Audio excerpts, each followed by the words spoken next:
안녕하세요. 오늘도 사연살롱을 찾아주셔서 감사합니다. 제주도에서 제2의 인생을 살고 있는 20대 후반 여성이에요. 호가 호위라고 하죠. 여우가 호랑이의 권세를 빌려 허세를 부린다는 뜻의 사자성어요. 설마 그렇게 꼴사나운 짓을 하며 사는 사람이 정말 있을까 했는데 신기하게도 정말 있더라고요. 그것도 저랑 아주 가까운 사람 중에 말이죠. 제가 이렇게 사연을 보내게 된 것도 바로 그 여우 같은 인간 때문이에요. 저에겐 한때 세상 무엇과도 바꿀 수 없을 만큼 사랑했던 사람이 있었어요. 동화 속 왕자처럼 모든 게 완벽한 사람은 아니었지만 적어도 제 눈에는 그 사람의 부족함마저도 흠으로 보이지 않는 그런 사람이었죠. 바로 제 남편이요. 남편은 저희 아빠가 운영하시던 회사의 영업부 직원이었어요. 사람은 좋은데 영업수완은 그리 좋다고 할 수 없는 사람이었죠. 솔직히 말하자면 영업수완이 영 꽝인 사람이었어요. 오죽하면 별명이 영업부 욕바지였겠어요. 우리가 처음 만나던 그날도 남편은 복도에서 상사한테 욕을 먹고 있었어요. 아빠를 만나러 회사에 들렸던 저는 그 광경을 보고 솔직히 조금 놀랐었죠. 다 큰 어른이 학교도 아니고 회사에서 저렇게 혼이나? 나 같으면 당장 관둔다. 저런 수모를 당하면서까지 회사에 다녀야 하나 생각했어요. 한참을 모욕적인 말을 퍼붓던 상사는 엘리베이터를 타고 가버렸어요. 그런데 글쎄 이 남자가 이미 닫힌 엘리베이터 문 앞에서 90도 직각으로 허리까지 숙여 인사를 하지 뭐예요. 근데 뭐랄까 그 모습이 굴욕적이라기보다는 대단하게 보이더라고요. 순간 어른들의 사회생활이라는 게 어쩌면 이런 게 아닌가 하는 생각마저 들었죠. 순간의 화를 못 참고 뛰쳐나가는 건 쉽지만 굴욕적인 순간까지도 참고 버티는 건 어려운 일이잖아요. 그럼에도 많은 사람들이 가족을 위해 혹은 생계를 위해 오늘을 참고 견디며 살고 있구나.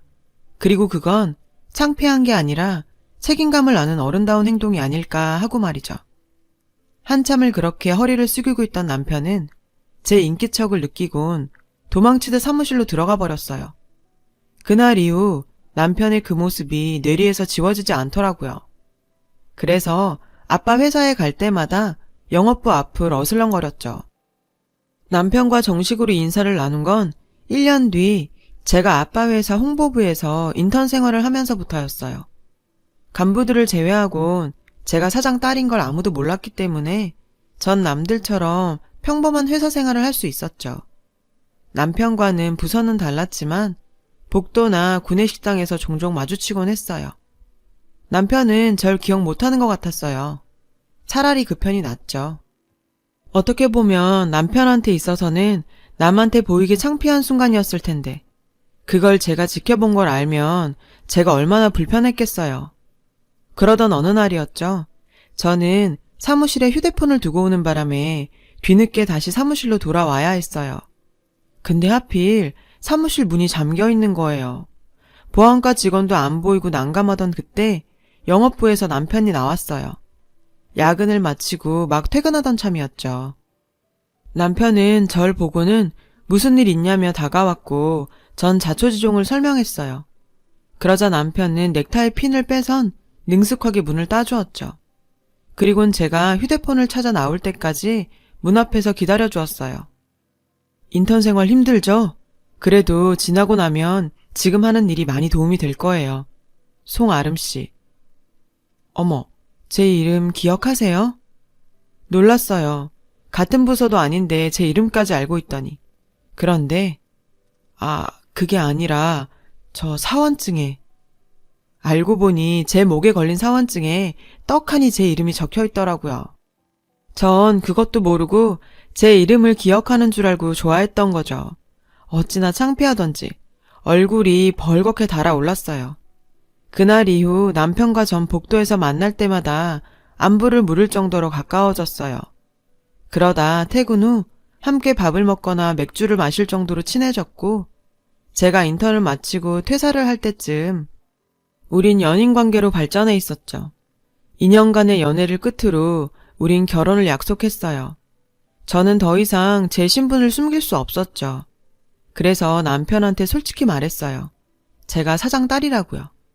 처음에 남편은 농담하지 말라며 웃어 넘겼죠. 하지만 저희 집에 인사를 드리러 가서 아빠를 보고는 그제야 많이 놀라더군요. 처음에 아빠는 반대를 하셨어요. 아빠 외엔 가족이 없다 보니 저한테 든든한 사람을 붙여주고 싶어 하셨죠. 아빠 회사를 이어갈 사람으로요. 솔직히 남편은 그럴 만한 능력이 되는 사람은 아니었거든요. 학벌도 그렇고 업무 능력도 많이 떨어지는 사람이었으니까요. 하지만 결국 아빠는 제게 져주셨죠. 제가 그 사람을 많이 사랑했거든요. 그렇게 우린 결혼을 하게 됐고 남편은 영업부 욕바지에서 하루아침에 신데렐라로 거듭나게 됐죠. 신혼집은 제 명의로 돼 있던 아파트에 꾸렸어요. 사실 남편네 형편이 그리 좋은 편이 아니었어요. 남편이 벌어서 홀 어머니와 여동생을 보살피고 있었으니까요. 이런 점도 아빠는 탐탁지 않아 하셨어요. 왜 안 그렇겠어요. 엄청난 재력을 가진 시대까지는 아니어도 딸 자식 힘들게 할 정도의 형편은 아니길 바라는 게 부모 마음이잖아요. 하지만 어쩌겠어요. 딸이 택한 길이니 어쩔 수 없었죠.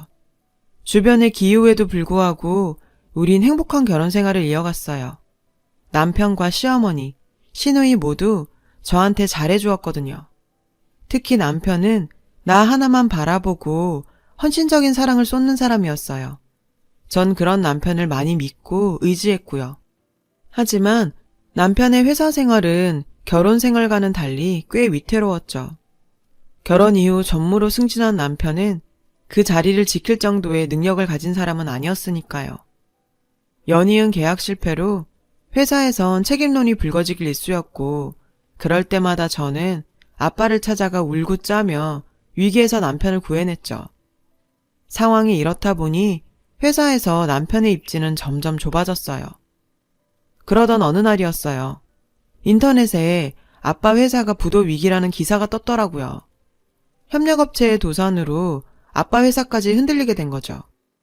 그 길로 전 친정으로 달려갔어요. 걱정이 돼서 가만히 있을 수 없었거든요. 가보니 아빠는 아무 일 없는 듯 정원수에 물을 주고 계셨죠. 그리곤 오히려 놀라서 달려온 저를 향해 내가 누구냐? 맨손으로 시작해 지금 이 자리까지 오른 사람이야. 아빠 그렇게 쉽게 안 무너진다. 그러니까 걱정 말고 돌아가. 시부모님 계신데 툭 하면 친정일에 나서는 거 아니다. 여전한 아빠 모습을 보자 안심이 됐어요. 그래, 아빠가 어떻게 읽은 회사인데 하루아침에 어떻게 되겠어? 전 그렇게 안일하게 생각하곤 돌아섰죠. 하지만 그때 이미 회사는 손쓰기 힘든 상황까지 내몰려 있었고 아빤 그 사실을 제게 숨기시려고 괜찮은 척 하신 거란 걸 나중에야 알 수 있었어요. 회사를 살리기 위해 아빠의 개인 재산을 몽땅 회사에 쏟아부으셨어요. 집까지 저당을 잡히면서요. 아빠의 그런 노력 덕분에 회사는 부도를 면할 수 있었죠. 하지만 회사를 정상화하기 위해선 매각 외에는 방법이 없었어요. 결국 아빠는 고용승계를 조건으로 회사를 매각했고 아빠의 희생 덕분에 회사와 직원들은 살아남게 되었어요. 아빠는 빈털터리가 되고 말았죠. 일생을 다 바쳐 일궈낸 회사를 살리느라 말이에요. 설상가상으로 얼마 뒤 아빠는 뇌경색으로 쓰러지셨어요. 집에서 일하시던 아주머니도 내보내고 홀로 집에 계셨던 탓에 발견이 늦어져서 발견 당시 상태가 많이 안 좋았어요. 아빠는 한 달 넘게 한방병원 중환자실에서 생활하시다가 잠시 상태가 호전되는 듯 했지만 결국 세상을 떠나고 마셨죠. 하루아침에 전 고아가 된 거예요. 아빠 장례식장에는 회사분들이 오셔서 많이 도와주셨어요. 모든 장례 절차는 아빠와 창업부터 함께 하셨던 강 이사님이 맡아주셨어요. 남편은 하도 울어서 탈진 상태였던 절 대신해서 상주 노릇을 해주었고요. 그렇게 아빠의 장례식은 주변의 도움으로 잘 마무리 지을 수 있었어요. 하지만 장지에서 돌아온 그날부터 제 인생은 이전과는 180도 다른 모습으로 변해버렸어요. 그 시작은 현관문을 열고 집으로 돌아온 그 시점부터였죠. 평소 상냥하고 나긋나긋하던 시어머니는 전혀 다른 사람이 돼 있었어요. 그건 시누이도 마찬가지였죠. 제가 몸도 가누기 힘든 상태로 현관에 들어서는데도 누구 하나 달려와 손을 잡아주지 않더군요. 오히려 그 반대였죠.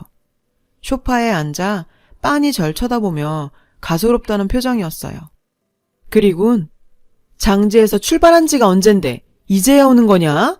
CM일 굶겨 죽일 작정이야? 왔으면 밥부터 차려라. 어서. 기가 막혔어요. 방금 땅에 아빠를 묻고 온 저한테 밥을 차리라고 호통을 치다니. 제정신인가요? 어머님, 지금 저한테 뭐라고 하셨어요? 밥을 차리라고요? 아니, 방금 부모를 땅에 묶어온 사람한테 밥 차리라고 닥달하시는 거예요? 네? 서운한 마음에 입술까지 파르르 떨렸어요. 그런데 언니, 지금 뭐 하는 짓이야? 아니, 며느리가 돼선 시어머니한테 고개 빳빳이 쳐들고 따지는 거야? 뭐야? 언니네 아빠 죽었으니까 우리 엄마도 굶어 죽으란 거야? 뭐야? 완전 개싸가지네. 평소 저를 친언니처럼 따르던 시누이는 거품을 물며 저한테 달려들었어요. 순간 내가 악몽을 꾸고 있나 착각이 들 정도였죠. 하지만 이건 시작에 불과했어요. 이보다 놀라운 건 바로 남편의 태도였거든요. 주차를 하고 저보다 늦게 집에 온 남편은 현관에 들어서자마자 상주 완장을 바닥에 내던지며 화를 내는 거예요. 아씨, 망했어. 부자가 망해도 3년은 산다는데 어떻게 네 집은 네 아빠 죽고 나니까 쥐뿔도 안 남냐? 와, 완전 빡쳐. 왜? 아무것도 없대? 집이랑 땅은? 네 장인 살던 집, 그것만 해도 꽤 되지 않아? 시어머니는 남편한테 쪼르르 달려가 떨어진 콩고물이라도 챙기려는 사람처럼 다급하게 물었어요. 없어. 방금 김 변호사랑 통화했는데 회사 살린다고 돈이며 부동산 다 팔아서 회사에 때려 넣었대. 집도 담보 잡혀서 병원비에 이거저거 세금 정리하고 나니까 아무것도 없대. 아씨, 완전 똥 밟았어, 엄마. 남편의 낯선 모습에 전 기가 막혀서 아무 말도 할 수 없었어요. 적어도 평생을 함께하기로 약속했던 사람이 제일 먼저 제 손을 놓을 줄은 몰랐으니까요. 모자는 주저앉아 신세한탄을 하며 돌아가신 아빠를 향해 저주를 퍼부었어요. 그리고 그걸로도 성에 안 찼는지 그 화살을 제게 돌리더군요. 멍청한 놓친애가 지 새끼 구할 생각은 않고 피 한 방울 안 섞인 회사놈들한테 그 많은 재산을 다 쏟아부을 때 넌 옆에서 뭐 했냐? 얘가 그렇게 세상 물정을 몰라. 전 재산 올인했으면 회사는 잡았어야지. 그걸 돈 한 푼 안 챙기고 매각을 해? 너랑 니네 아빠 머리에 이상 있는 거 아니니? 안 그럼 어떻게 상황을 이렇게 만들어? 아, 됐고. 이렇게 된 이상 나도 너 더 이상 못 데리고 살아. 너도 양심 있으면 나한테 빌부터 먹고 살 생각하면 안 되지. 안 그래? 난 지금 내 몸 하나 건사하는 것도 힘드니까 내 인생에 빌부터 먹고 살 생각 말고 넌 네 힘으로 살 생각해. 빠른 시일 내에 이혼 서류에 도장 찍자. 세상 끝에 홀로 버려진 것 같았어요. 다른 사람도 아닌 내 남편이 더 이상 물러설 것도 없는 낭떠러지 끝에 서 있는 절 힘껏 떠미는 것 같았죠. 그 길로 무작정 집을 나와 차를 타고 달렸어요. 정신없이 달리다 보니 기름이 떨어져 멈출 수밖에 없었죠. 차라리 이대로 아빠를 따라갈까? 나쁜 마음을 먹으려는 그때 휴대폰이 울렸어요. 강 이사님이었어요. 어릴 때부터 삼촌이라 부르며 따랐던 터라 목소리를 들으니 눈물부터 나더라고요. 그래서 전화기를 붙들고 한참을 꺽대며 울었어요. 한참을 울고 나서야 눈물이 멈췄어요. 그제야 강 이사님은 무슨 일 있었냐고 물으셨죠. 전 제가 처한 기막힌 상황을 설명했어요. 그리곤 기름이 떨어져 차는 길가에 멈춰 서 있고 당장 오늘 밤 잘 곳도 없다는 말도요. 제 얘기를 듣고 강 이사님은 바로 제가 있는 곳으로 달려와 주셨어요. 그리곤 제가 머물 곳을 마련해 주셨죠. 그리고 한 달이란 시간이 흘렀어요. 그동안 강 이사님이 마련해 주신 제주도 별장에서 나와 집으로 향했죠. 남편과의 관계를 정리해야 했거든요. 한 달 만에 돌아온 집은 제가 나가던 그때와 달라진 게 거의 없었어요.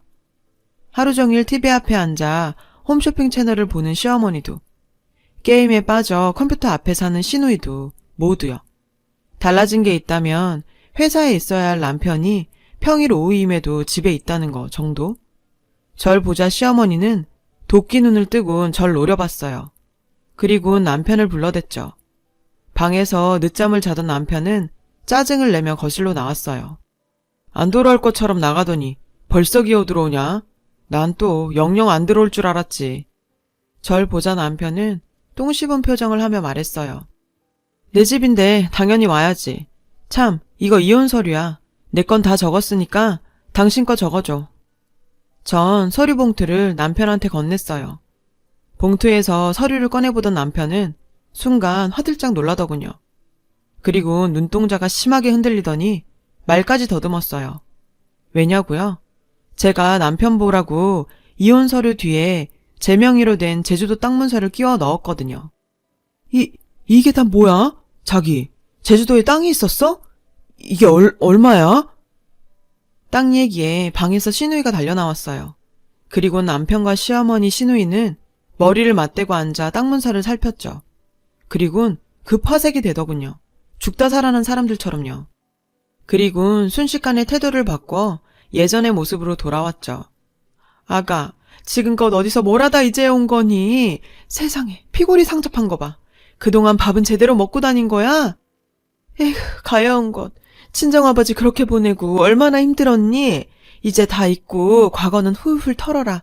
안 좋은 기억은 후딱 터는 게 상책이다.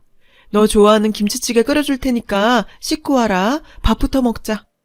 와우, 이건 뭐 아카데미 여우주연상은 따놓은 당상이겠더라고요. 근데 그건 시어머니뿐만 아니더라고요. 시누이랑 남편도 거의 동급으로 확 표정을 바꾸곤 예전 모습으로 변해 있었거든요. 이야, 연기파들 나셨네. 온 가족이 아주 아카데미 주연상감이야. 그렇게 죽일 듯이 발톱 세고 달려들던 사람들이 땅 문서 보더니 순한 양이 되셨네? 무슨 소리야. 우리가 언제 그랬다고. 전엔 자기가 워낙 정신 못 차리고 시리에 빠져 있으니까 냉혹한 현실 자각하라고 일부러 강하게 밀어붙인 거였지. 우리가 안 그랬어 봐? 자기가 지금처럼 정신 차렸겠나? 다 자기 위해서 악역을 자처했던 거라고. 근데 자기야, 이 땅 어디서 난 거야? 아니 겉보다 땅이 꽤 넓던데 팔면 얼마나 받을 수 있는 거야? 이 와중에도 남편은 땅에 눈독을 들이더군요. 글쎄, 못해도 40~50억은 되겠지? 근데 그건 자기가 알아서 뭐하게? 우리 이혼할 사이인데.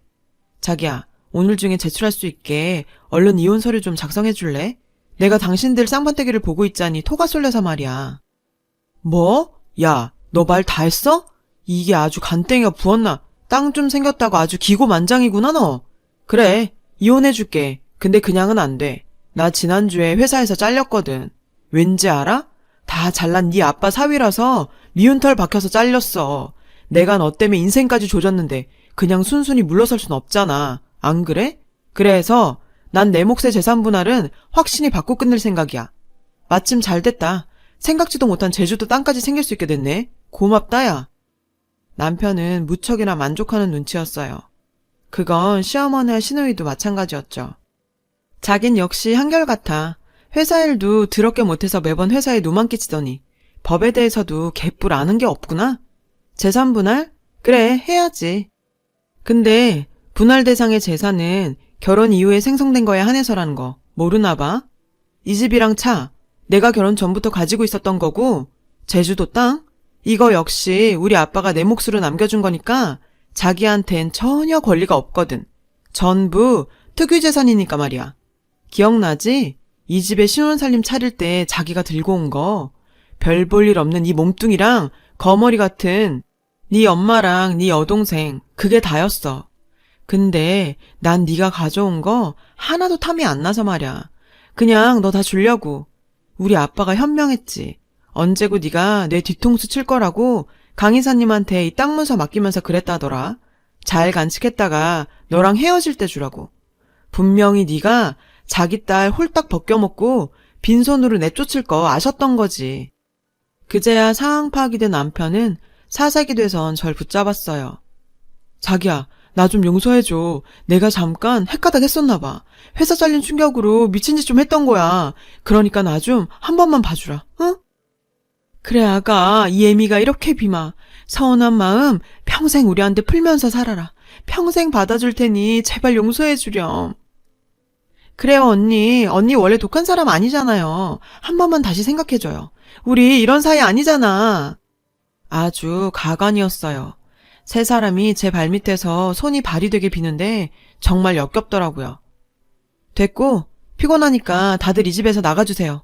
딱 1시간 여유 줄게요. 그 안에 구질구질한 당신들 짐 챙겨서 나가주세요. 알았죠? 이 시간 어기면 사람 부를 테니 각오하시고요. 전 안방으로 들어가 문을 걸어 잠궜어요. 남편과 시집 식구들은 미련을 못 버리고 방문 앞에서 용서해달라 애원을 해댔죠. 그렇게 1시간이 흐른 뒤 전 사설업체에 전화를 했고 업체 사람들이 도착해서야 남편과 그의 가족들을 집에서 끌어낼 수 있었어요. 그렇게 이혼 서류를 접수하고 전 서울집을 정리해서 제주도에 내려와 있어요. 복작되던 서울을 떠나 눈앞에 바다가 펼쳐진 제주도에 내려오고 나니 한동안 절 괴롭히던 두통이 싹 사라져버렸어요. 그동안 내 아빠 등에 타서 호가호위하며 살았던 남편은 여전히 재취업을 못한 채 가족들과 뿔뿔이 흩어져서 현재 고시원에서 살고 있다고 하더군요. 결혼 전 가지고 있던 재산을 제 돈만 믿고 홀라당 유흥비로 탕진한 탓에 월세 보증금도 수중에 없었더라고요. 시어머니와 시누이도 몇 년간을 일도 안 하고 저희 집에서 보내주는 돈으로 먹고 살았으니 말 다 했고요. 호랑이 등에 탈 땐 좋았겠지만 그 등에서 내려온 뒤에 벌어질 일에 대해선 생각 않고 살았던 게 죄라면 죄겠죠. 암튼 이젠 저와는 상관없는 일이에요. 앞으로 전 제 인생에만 신경 쓸 생각이니까요. 이곳 제주에서 제2의 인생을 맞을 준비만으로도 충분히 전 바쁘니까요. 아직 구체적인 계획은 잡지 않았지만 서두르지 않고 차근차근 준비할 생각이에요. 이런저런 일 풀어놓고 나니 정리도 되네요. 긴 이야기 들어주셔서 고맙습니다. 마음 넉넉하고 행복한 하루 되세요. 여러분, 사연 댓글에 응원과 현명한 조언 부탁드려요. 좋아요와 구독은 저에게 큰 힘이 됩니다. 오늘도 좋은 일 가득하세요.